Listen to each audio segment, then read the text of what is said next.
Now to Ripito, the starting strength gang. Here's a little hair I'm going to dump into the floor. To Ripito starting, it's often heard through strength athletes and the healthcare professionals that as body weight increases, so does the chance of sleep apnea or related sleep impairing issues. Stan Efferding is one of the more popular strength coaches who stresses the issue greatly, having dealt with it at length during his powerlifting career when at operating at a high body weight. What are my thoughts about the topic? Sleep apnea can be a problem. It certainly as hell can. All right. I don't suffer from sleep apnea under normal circumstances. But when I try to take a nap in the afternoon, if I'm not laying in the right position, let's say I go into my middle room and lay down on the massage table on my back, I will have sleep apnea every time, because what happens to me in that position is my airway collapses and prevents me from breathing. Once you relax enough to get to sleep, what happens is your airway collapses. And it's normally not collapsed when you're awake because muscle tone keeps it, the motor units in the musculature, for example, your neck, keep the airway open. But the minute you relax and the airway closes, you stop breathing. And what you'll notice is that you just wake up and you're tired because you're still really asleep. Then you go back to sleep, and then you quit breathing. And you wake up, and you're not aware of the fact that you stopped breathing. But that's what's happened.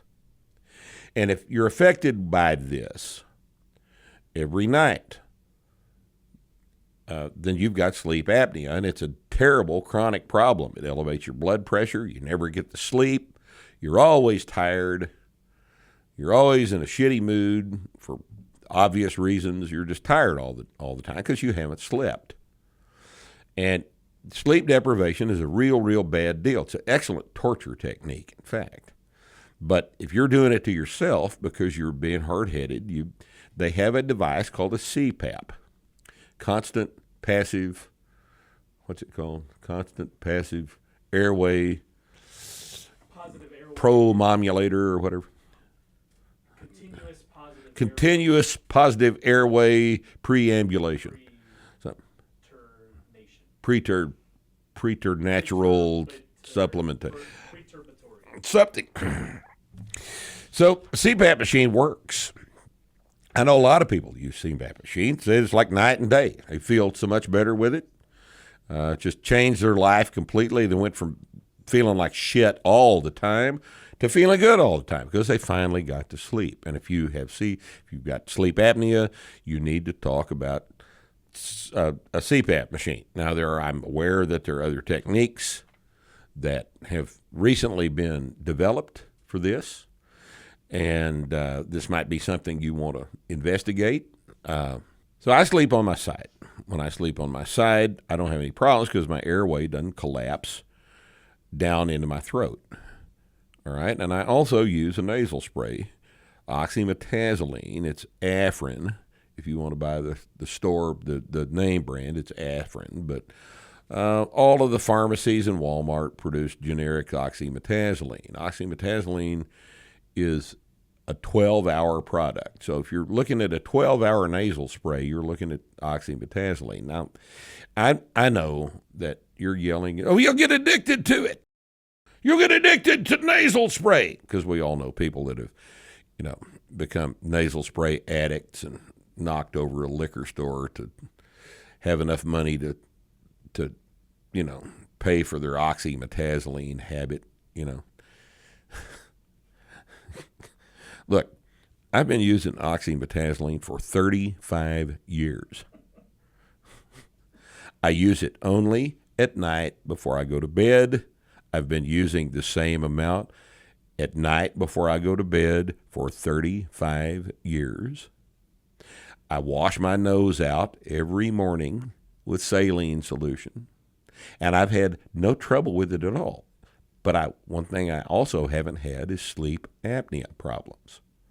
All right, now before I get a CPAP, there may come a day when I need one, but I don't need one right now. And the reason I don't need one is because I sleep on my side and I use the oxymetazoline in my nose. about every other night I will use fluconazole, a steroid, a nasal steroid. I'll use one spray in each nostril every other night to keep the inflammation down so that the oxymetazoline works better.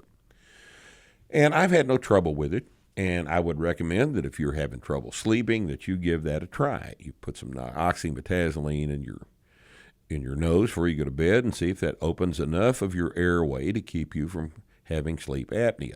Now, it very well may be that you can't control the position of sleep. Once you go to sleep, if you immediately flip over on your back and then you start waking up, then this trick is not going to be helpful to you.